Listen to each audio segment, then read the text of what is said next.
Goeiedag, Aboetie. Sê hallo vir die kinders. Doe my lang bana.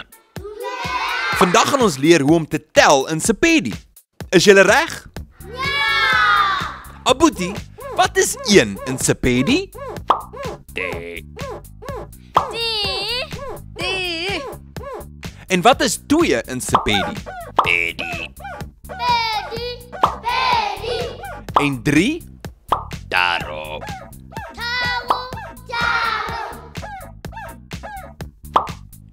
En 4?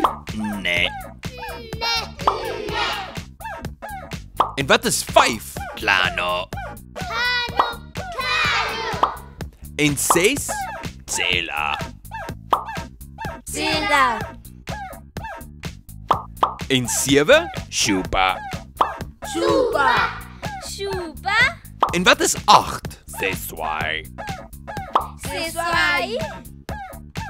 En 9? Senyane. En wat is 10 in Sepedi? Lesome. So, ons het te, pedi, taro, nne, klano, tsela, shupa, seswai, senyane en lesome.